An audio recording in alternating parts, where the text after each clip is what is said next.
করে এই কথাগুলো এলো। মন দিয়ে শুনুন। প্রশ্ন করেছিলাম কৃষ্ণ কেন গৌর হলো, সকলেরই জানা। ব্রজের বলাই কেন নিত্যানন্দ হলো? বলছে ব্রজের বলাই নিতাই হলো। কেন হলো? কেন হলো? কেন হলো? কানাই গৌর হলো বলে এবারে ব্রজের বলাই নিতাই হলো। তরসিয়ে হরি হরি বলে তরসিয়ে হরি হরি বলো ব্রজের বলাই নিতাই হলো। রঘিনী নন্দন বলো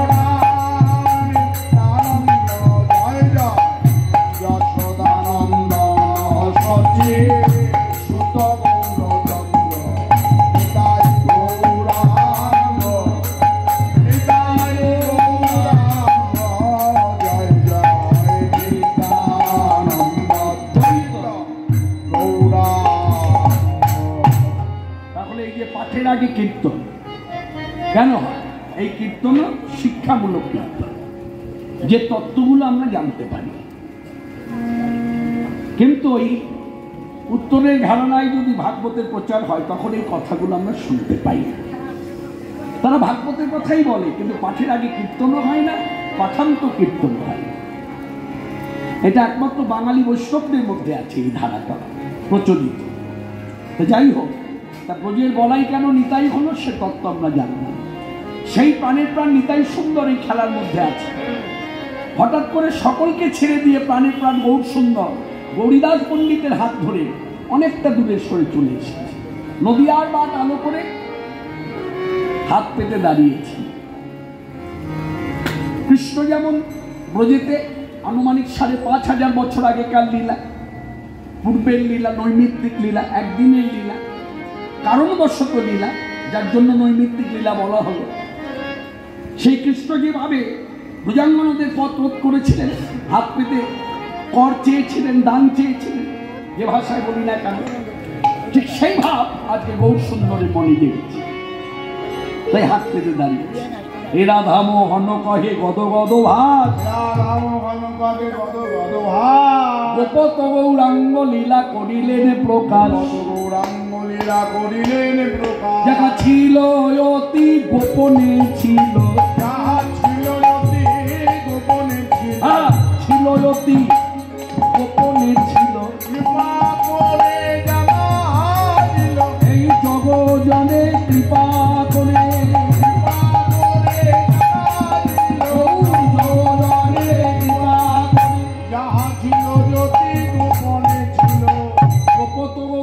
লীলা করিলেন। আমরা বাঙালি ভক্ত, আমি বহুবার বহু সভায় দাঁড়িয়ে কথাটা প্রচার করেছি এবং যতদিন কীর্তন জগতে থাকবো এইভাবেই প্রচার করব। আমরা বাঙালি ভক্ত, বাঙালি ভক্তদের বংশের ঠাকুর হলো নিতাই গৌর দুই ভাই। তাই আমাদের করণীয় কি? আমাদের করণীয় হলো জগৎবাসী পুরুষ নারী প্রাণ হয়ে ভজ নিতাই, নিতাই গৌর হরি জগৎবাসী প্রাণ হয়ে ভজ নিতাই গৌর হরি জগৎবাসী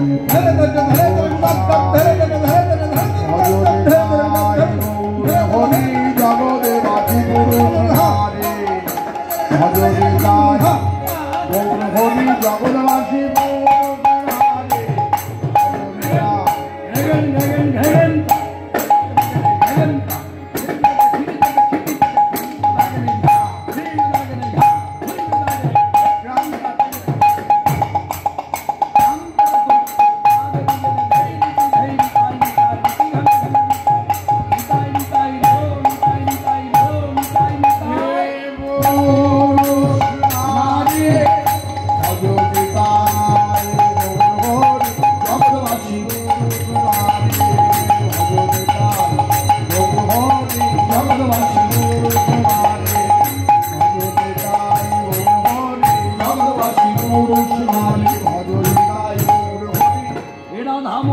রাখে গদ গদ ভাত গৌরাঙ্গ লীলা করিলেন প্রকাশ। এই তত্ত্ব হৃদয়ে ধরে আজকে সবাই যারা উপস্থিত হয়েছেন সকল ভক্তকে একভাবে ভক্তির মর্যাদা দিয়ে সবার চরণধূলি বক্তা হয়ে মানুষে মাথায় নিলাম। আস্বাদনের বিষয়বস্তু আলাদা করে আর ঘোষণার প্রয়োজন নেই। আমরা সরাসরি ব্রজধামে বসেই আছি, কেননা যেখানে নিত্য সেবা হয় সেখানে যদি বক্তা হয়ে আমি বলি চলুন বৃন্দাবনে যাই, সে মানুষে হোক আর যেভাবেই হোক, যে চলুন বৃন্দাবনে, বৃন্দাবনে না গেলে এই লীলা আস্বাদন হবে না। এই কথাটা বলা মানেই হচ্ছে রসাভাস, এই কথাটা বলা মানেই হচ্ছে অসিদ্ধান্ত কথা। নিত্য সেবা যেখানে এই বৃন্দাবন, তাহলে বৃন্দাবনে আমরা বসে আছি, কেউ বৃন্দাবনে এসে দাঁড়িয়ে আছি, কেউ বা কুটিরে শুয়ে আছে, যে যে অবস্থার মধ্যেই থাকুক না কেন বৃন্দাবনের ভজন হচ্ছে যুগল ভজন। স্মরণ যুগল, মনন যুগল, ধ্যান যুগল, কথন যুগল, শ্রবণ যুগল কথা, সেবা যুগল। তার সাধন হবে কি করে? বৈষ্ণব মহাজনী পদ। বাংলার বৈষ্ণব পদকর্তা গোবিন্দ দাস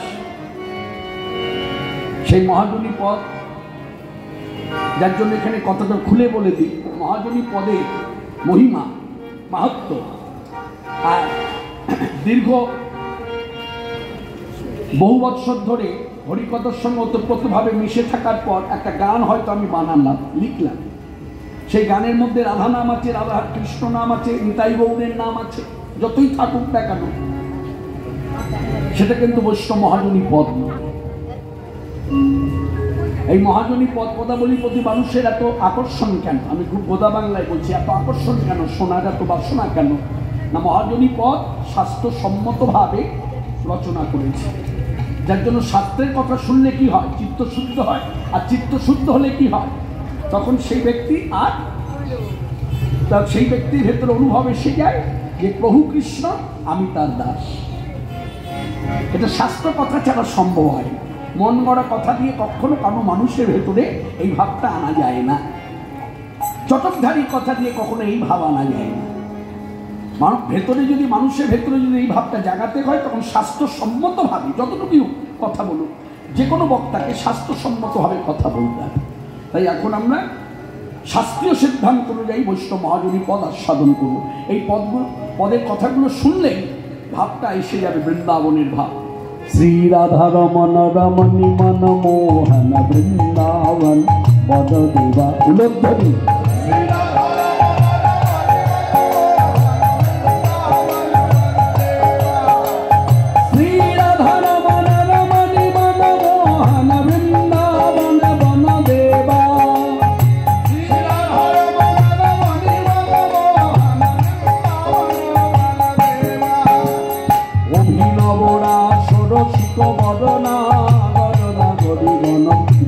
সেবা অভিনবরা ষোড়শিক বদনা গণনা গরিগণকৃত সেবা, না গরিগণকৃত সেবা, না গরিগণকৃত সেবা।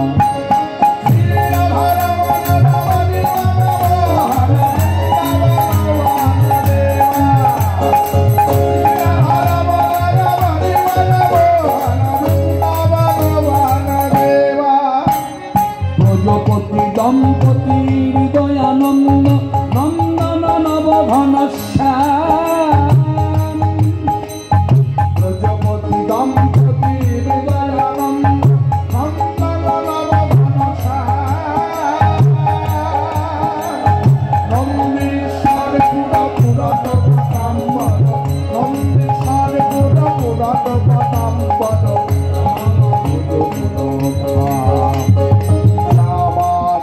গুণ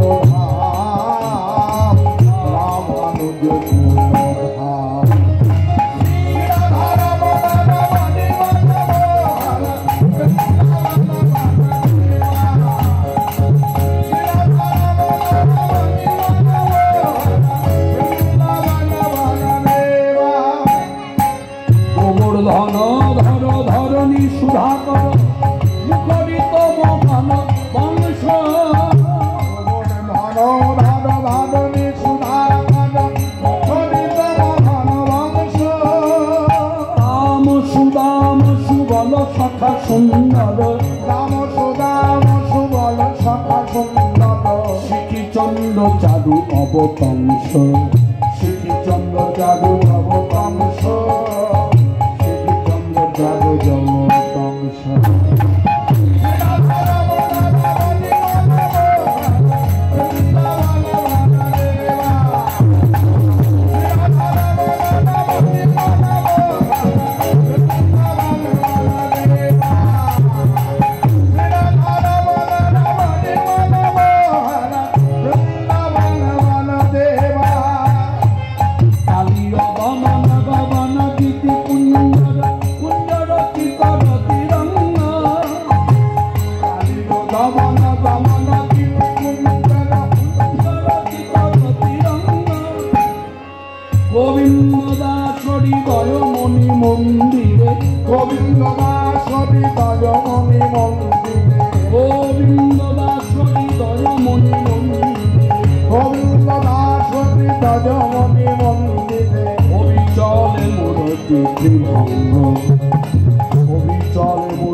সময়টা মধ্যাহ্ন সময়, রবি বড় তাপ দিচ্ছে, আর সেই সময় রাখাল রাজ শ্রীকৃষ্ণ, আপনারা সকলেই জানেন, কৃষ্ণ যখন গোঠে আসে গাই বাছুর সঙ্গে নিয়ে, রাখাল বালক সঙ্গে নিয়ে, তখন তার একটা আখ্যা আছে।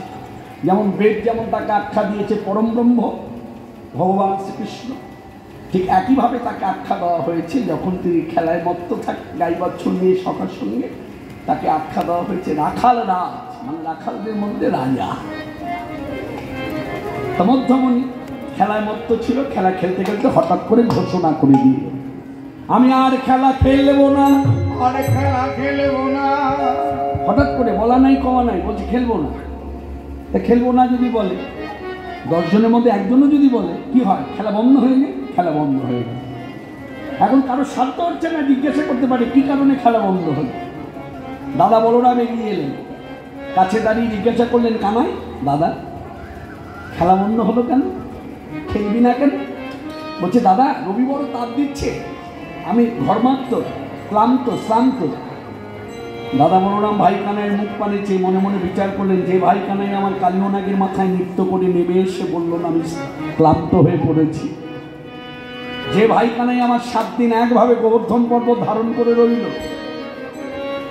আহার নিদ্রা সবকিছু ত্যাগ, তারপরও বলল না আমি ক্লান্ত হয়ে আছি, সেই কানাই আমার নিত্য খেলা খেলে হঠাৎ করে বলে দিল আমি ক্লান্ত, এটা আমায় বিশ্বাস করতে হবে না? না, একবার প্রশ্ন করেছি, আরেকবার প্রশ্ন করলে লজ্জা পাবে, আর ও লজ্জা পাওয়া মানে হচ্ছে প্রকারণকে আমি লজ্জা পেলাম, আমি তো দাদা, আমার কি উচিত আবার প্রশ্ন করা? না, প্রশ্ন করব না। এই মনে মনে কথাগুলো ভেবে বলেন, কানাই খেলবি না? বলছে না। বলে তলে চল, ক্লান্ত শ্রান্ত যখন ওই বৃক্ষতলে গিয়ে বসি, বিরাট এক বৃক্ষ, অনেকখানি জায়গা জুড়ে ছায়া দিয়ে আছে, এই ছায়াতলে এসে রামকানাই দোনো ভাই, একজন শ্বেত বর্ণ, একজন কুচকুচে কালো বর্ণ। কথাটা অন্যভাবে জড়জগতের দিকে নিয়ে যাবেন না, কালো সাদা যদি জড়াজড়ি হয়, কালো সাদা যদি একে অপরকে জড়িয়ে ধরে কেমন শোভা দেয়। আবার সেখানে ভগবত তত্ত্ব দুজনাই, ব্রজের ভগবান বলরাম, ব্রজের ভগবান শ্রীকৃষ্ণ, একে অপরকে জড়িয়ে ধরে যখন বসতে অতি শোভা দিয়েছে। বর্ণনা করল কে? বাংলা বৈষ্ণব পদকর্তা গোবিন্দনাথ। বড় জবা লোক সঙ্গে খেলাইয়া নানা রঙে, ব্রজের বালক সঙ্গে খেলাইয়া নানা রঙে,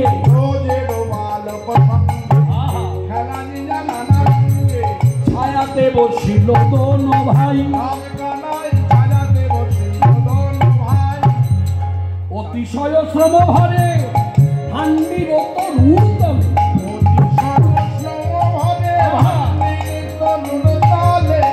দেখো ঘুমো ভোরে সুতল বলাই, ঘুম ভরে সুতল বলাই, বলাই দাদা ঘুমা বলো। ভাই কানুর মন বুঝিল, ভাইয়ের সুখ মনে গনিল, ভাই কানুর মন বুঝিল, ভাইয়ের সুখ তার মনে গনিল, ভাই কানুর মন বুঝিল, বলাই দাদা ঘুম আহিল। আজ ঘুমো ভোরে সুতল বলাই, রাম কানাই বলো ভাই, ঘুমো ভোরে সুতল বলাই। রামকানাই দোনো ভাইয়ের মধ্যে এক ভাই ঘুমিয়ে পড়লো, বড় ভাই ঘুমিয়ে পড়ল। ঘুম তো নয়, যেন ঘুমের ভান। কি করে বোঝা গেল?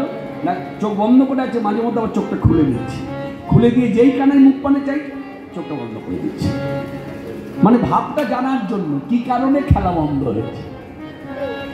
তা কানাই যখন দেখলো দাদা বলরাম ঘুমিয়ে পড়েছে, কিছুটা দূরে ছিল সুমন। হ্যাঁ সুমন, হ্যাঁ সুমন, হ্যাঁ সুমন। আর সুবল তখন ও প্রান্ত থেকে চিৎকার করে বলছে, কানাই